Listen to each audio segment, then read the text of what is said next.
दोस्तों, एक भिखारिन भीख मांगने के लिए जिस घर की दरवाजे पर पहुंची, उसी घर का मालिक बोला, मुझसे शादी कर लो।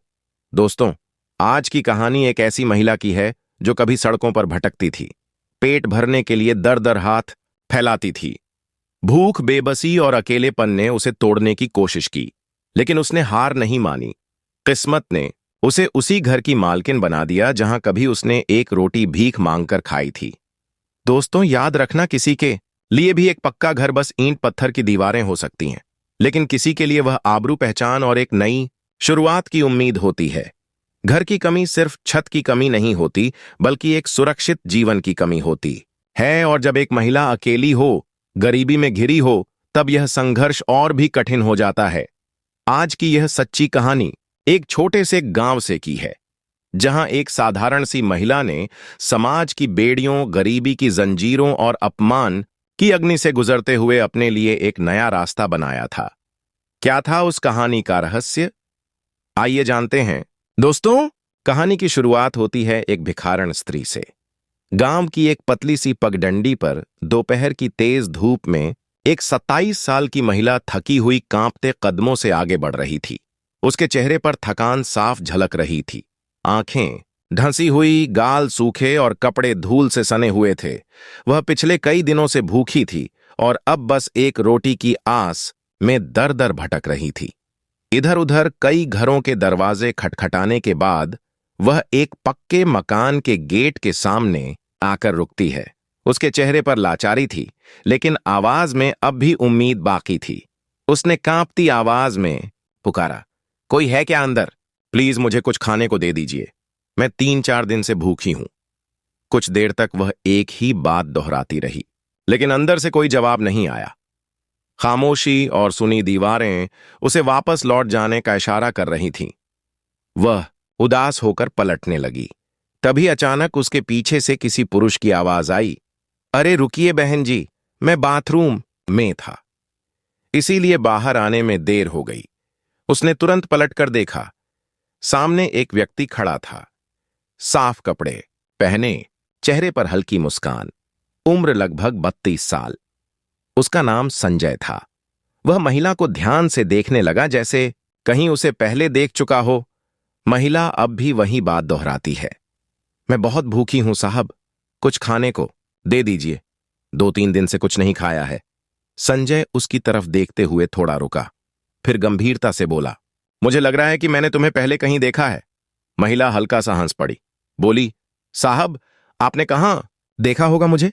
मैं तो इधर उधर घूमकर भीख मांगती हूं, शायद कहीं रास्ते में दिख गई हो। लेकिन संजय की आंखें अब भी उसी के चेहरे पर टिकी थीं। उसने थोड़ी देर सोचकर कहा, कहीं तुम पुष्पा की सहेली माधुरी तो नहीं हो? महिला का चेहरा अचानक हैरानी से भर गया। उसने चौंकते हुए पूछा, हां, मेरा नाम माधुरी ही है, लेकिन आप पुष्पा को कैसे जानते हैं? संजय धीरे से मुस्कुराया और बोला, पुष्पा मेरी पत्नी थी, हम उसके पति थे। अब माधुरी की आंखों में और भी अधिक हैरानी थी। वह थोड़ी झिझकते हुए बोली, लेकिन पुष्पा का पति तो काफी दुबला पतला था, आप तो काफी हट्टे कट्टे लगते हैं।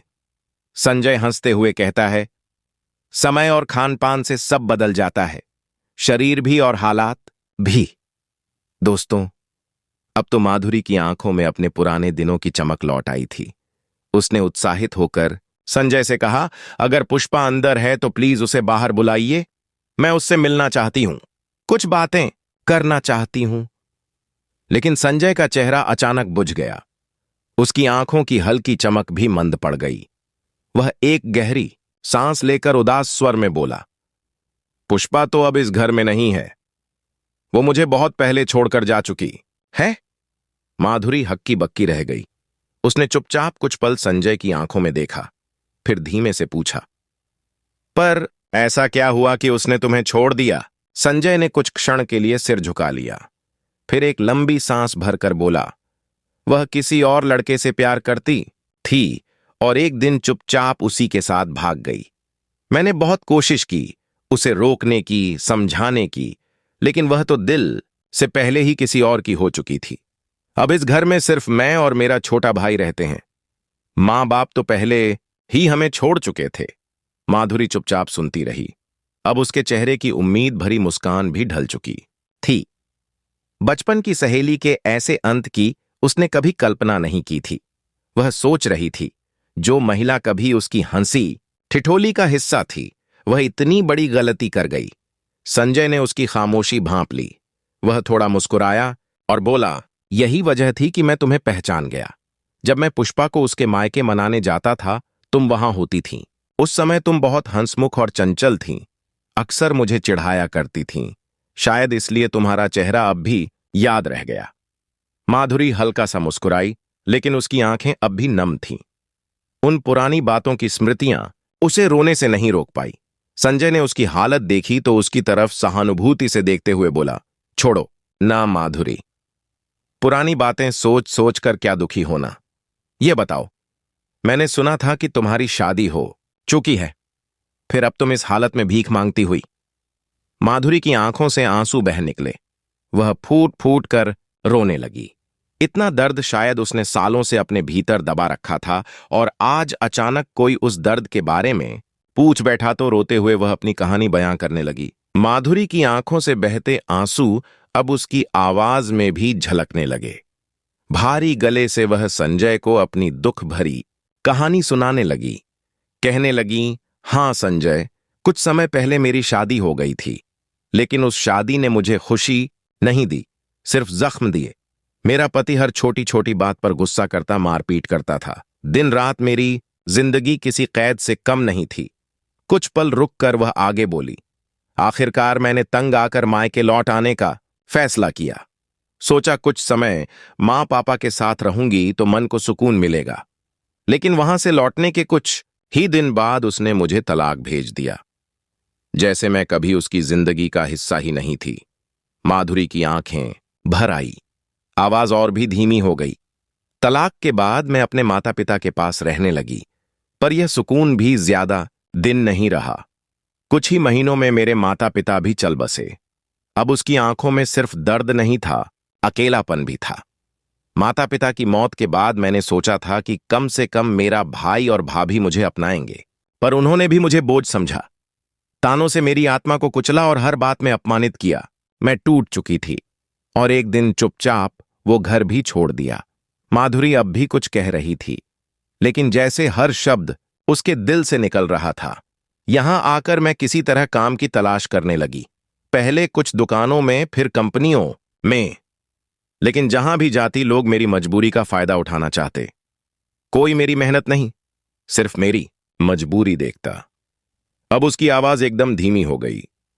फिर मैंने सोचा कि घरों में काम करूंगी, वहां कम से कम परिवार होता है तो सुरक्षा भी होगी, लेकिन वहां भी कुछ घरों में मेरे साथ गलत व्यवहार हुआ।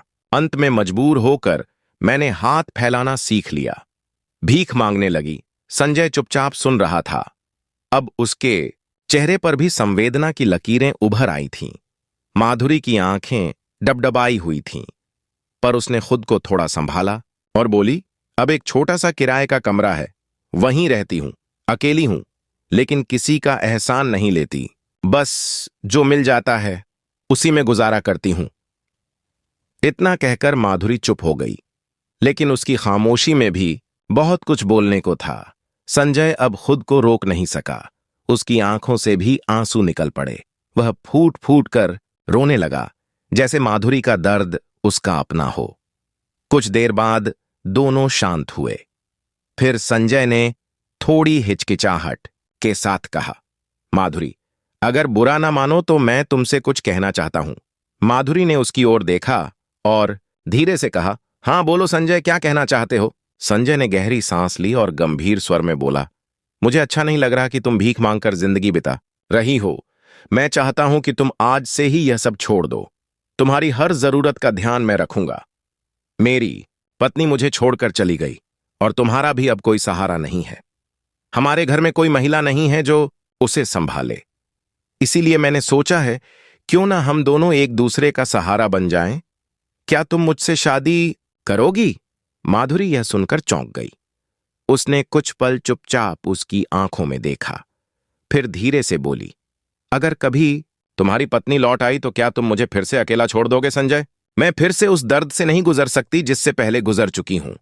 उसकी आंखें अब सवाल कर रही थीं। सिर्फ संजय से नहीं, किस्मत से भी। माधुरी धीमे स्वर में बोली, मैं भीख मांगकर ही सही, पर अब किसी पर बोझ नहीं हूं। कम से कम मुझे बार बार अपमान तो नहीं सहना पड़ेगा। तब संजय ने गायत्री की आंखों में झांकते हुए आत्मविश्वास से कहा, माधुरी, मेरी पत्नी से मेरा तलाक हो चुका है। अब उसका और मेरा कोई रिश्ता नहीं है। मैं तुम्हें वादा करता हूं, अगर वह कभी लौट भी आई तो भी मैं उसे अपने साथ नहीं रखूंगा। मेरी जिंदगी अब एक खाली घर जैसी है और मैं चाहता हूं कि तुम उसमें रोशनी बनकर आओ। माधुरी कुछ पल चुप रही। उसका मन बहुत कुछ सोच रहा था। बीते धोखे, झूठे वादे, समाज का डर। लेकिन संजय की आंखों में सच्चाई थी और शब्दों में भरोसा। आखिरकार उसने हल्की सी सिर हिलाकर हामी भर दी। संजय की आंखों में सुकून छा गया। उसने आगे बढ़कर माधुरी के कंधे से गठरी उतारी, उसके हाथ से कटोरा ले लिया। जैसे बीती जिंदगी के दर्द और अपमान का प्रतीक उसी क्षण मिटा दिया हो। फिर उसने वह कटोरा दूर फेंक दिया और माधुरी का हाथ पकड़कर बोला, चलिए, अब यह घर आपका है। माधुरी के कदम हिचकते हुए संजय के साथ अंदर की ओर बढ़े। संजय ने उसे पूरे घर का दौरा कराया। दीवारें थोड़ी पुरानी थी, फर्श पर हल्की धूल जमी थी, लेकिन उसमें एक सुकून भरा अपनापन था। यह घर मेरे माता पिता का था, संजय बोला। अब सिर्फ मैं और मेरा छोटा भाई यहां रहते हैं। तुम आराम से रहो, तुम्हें कोई परेशानी नहीं होगी। माधुरी ने दीवारों को देखा, टूटी खिड़की, बिखरे बर्तन, फिर मुस्कुराकर बोली, कोई बात नहीं संजय, अब यह मेरा घर है, मैं इसे ठीक कर लूंगी। संजय भी मुस्कुराया। हां, आज से यह तुम्हारा घर है। इसके बाद माधुरी झाड़ू उठा लेती है और घर की सफाई में जुट जाती है। उसका चेहरा अब थका नहीं बल्कि आशा से भरा हुआ था। इसी बीच संजय छत पर कुछ काम निपटाने चला गया। थोड़ी देर बाद संजय का छोटा भाई प्रवीण घर लौटता है। जैसे ही वह अंदर आता है, उसे एक अनजान महिला घर में झाड़ू लगाते हुए दिखती है। वह चौंक पड़ता है और गुस्से में पूछ बैठता है, तुम कौन हो? कहीं चोरी करने तो नहीं आई? माधुरी उसकी बात सुनकर ताव में आ जाती है और कहती है, अरे, हमारे घर में आकर मुझसे ही पूछ रहे हो कि मैं कौन हूं?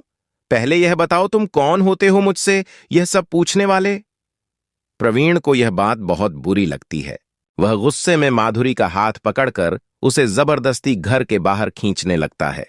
माधुरी खुद को छुड़ाने की कोशिश करती है और बार बार कहती है, रुको, मुझे खींचो मत, संजय भैया से पूछ लो। लेकिन प्रवीण नहीं रुकता और उसे आंगन तक घसीट लाता है। उसी समय संजय छत से नीचे झांकता है और यह सब देखकर जोर से चिल्लाता है, रुको भाई, इसे हाथ मत लगाओ। वह तुरंत नीचे भागता है और प्रवीण को रोककर सारी बात समझाता है। यह माधुरी है, पुष्पा की बचपन की सहेली। इसका पति इसे छोड़ चुका है। यह बहुत दुखों से गुजरी है। मैंने सोचा कि यह हमारे घर में रहकर हमारा साथ देगी, घर का कामकाज संभालेगी और बदले में इसे एक सुरक्षित सहारा मिलेगा। प्रवीण थोड़ी देर तक चुपचाप खड़ा रहता है। उसकी आंखें अब गुस्से से नहीं बल्कि सोच में डूबी थी। कुछ देर की चुप्पी के बाद वह धीरे से बोला, भैया, आपकी बात तो ठीक है, इस बेचारी ने बहुत कुछ सहा है, लेकिन अगर आप इसे इस तरह बिना शादी के घर में रखेंगे तो गांव वाले बातें बनाएंगे, लोग हमारी बुराई करेंगे। औरत को बिना नाम और पहचान के घर में रखना ठीक नहीं समझा जाता। संजय उसके शब्दों पर गंभीर हो गया। वह जानता था कि गांव की सोच पुरानी है और अगर वह माधुरी को इस तरह अपने घर में रखेगा तो लोगों की निगाहें उसे चैन से नहीं जीने देंगी। तो बताओ क्या किया जाए? संजय ने प्रवीण से पूछा। तो प्रवीण ने सीधा सुझाव दिया, अगर आपको इसे इस घर में रखना है तो इससे मंदिर में शादी करनी होगी ताकि यह हमारे घर में भाभी बनकर रह सके, पूरे सम्मान के साथ। संजय ने कुछ पल के लिए सोचा, फिर उसकी आंखों में स्पष्टता आ गई। तू सही कह रहा है भाई, यह फैसला दोनों के लिए अच्छा रहेगा। इससे माधुरी को भी समाज में एक पहचान मिलेगी और हमारे घर को भी एक दिशा। वह तुरंत प्रवीण से बोला, तू जल्दी से प्रधान जी को बुला ला, मैं घर में इंतजार करता हूं। प्रवीण सिर हिलाकर बाहर चला गया। संजय अब कमरे में अकेला था, लेकिन उसके मन में एक संतोष था कि वह माधुरी के लिए कुछ सही करने जा रहा है। कुछ ही देर में गांव के प्रधान घर पहुंचते हैं। संजय उन्हें आदरपूर्वक बैठाता है और पूरे मन से अपनी बात रखता है। प्रधान जी, इस लड़की का अब इस दुनिया में कोई नहीं है और मेरी भी जिंदगी सूनी हो चुकी है। मैं चाहता हूं कि इससे शादी कर लूं। इससे हमारा घर भी बस जाएगा और इसके दुख भी कम हो जाएंगे। प्रधान जी ने ध्यान से संजय की बात सुनी, फिर मुस्कुराते हुए बोले, बेटा, यह बहुत ही नेक सोच है। ऐसे कामों में ही असली इंसानियत है। मुझे तुम्हारा फैसला बिल्कुल सही लगा। इसके बाद गांव के कुछ प्रतिष्ठित लोगों को मंदिर में बुलाया गया। उसी गांव के प्राचीन शिव मंदिर में छोटे से समारोह में संजय और माधुरी की शादी करवा दी गई। मंदिर की घंटियां गूंज रही थीं और फूलों से सजी माधुरी की आंखों में पहली बार सुकून था, जैसे किसी तूफान में बहते जीवन को किनारा मिल गया हो। शादी के बाद माधुरी अब पूरे अधिकार और सम्मान के साथ संजय के घर में रहने लगी। उसने पूरे मन से घर का कामकाज संभालना शुरू किया।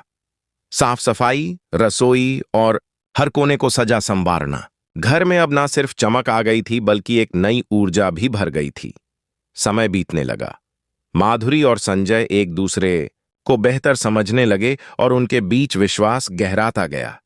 कुछ ही महीनों में भगवान ने उनकी झोली में एक और तोहफा डाल दिया। माधुरी मां बनने वाली थी।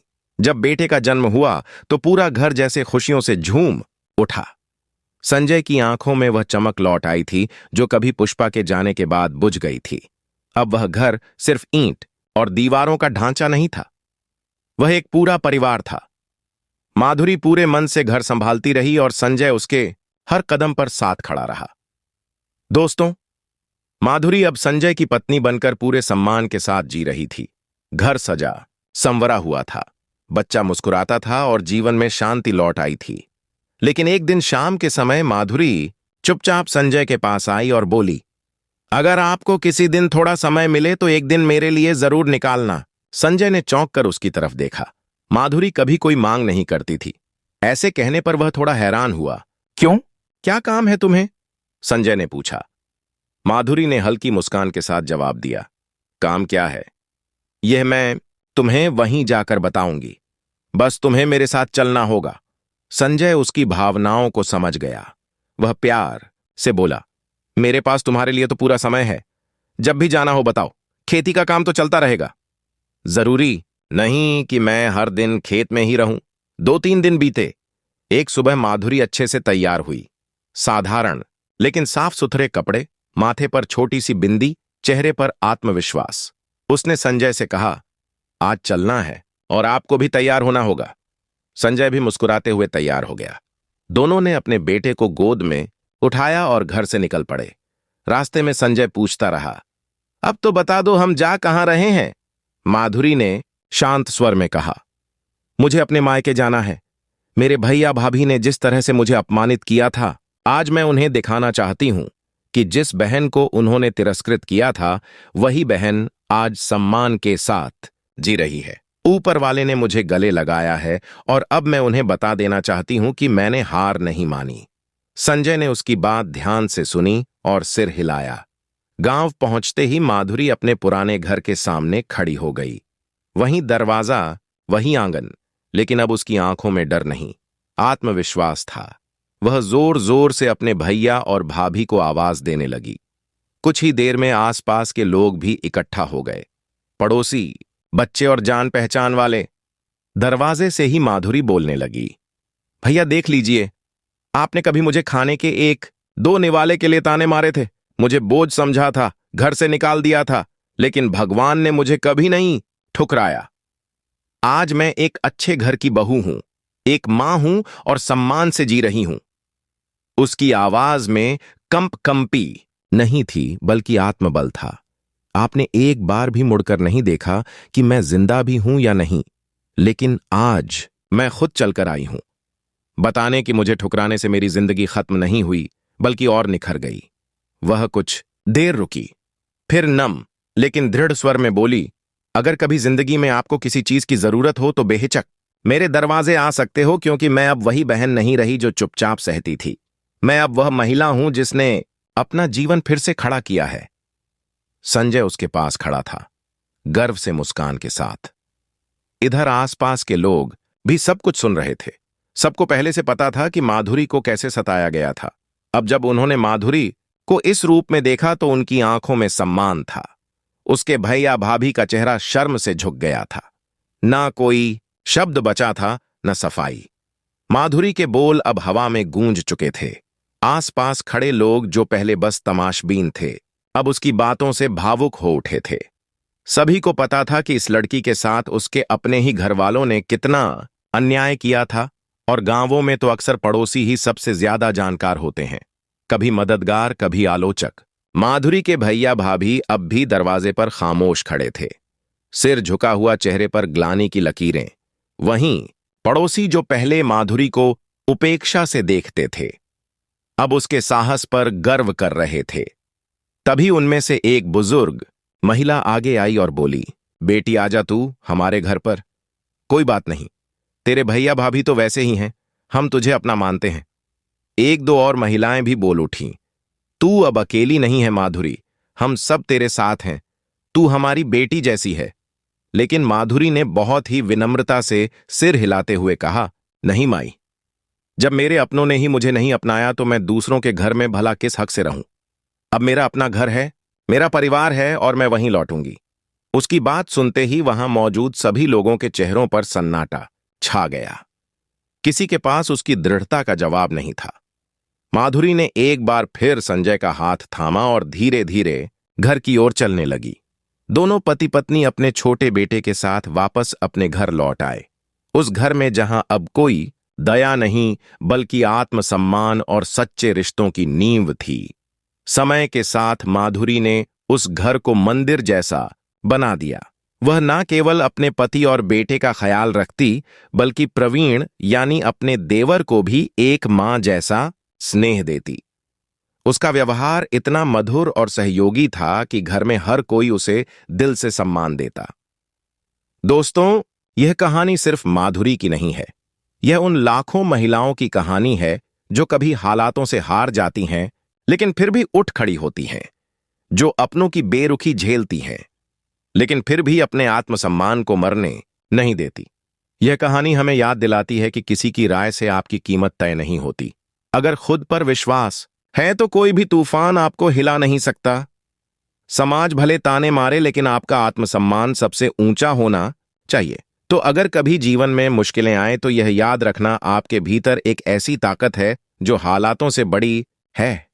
दोस्तों, यह कहानी हमें सिखाती है कि मजबूरी स्थायी नहीं होती, पर हिम्मत स्थायी हो तो हालात बदलते देर नहीं लगती।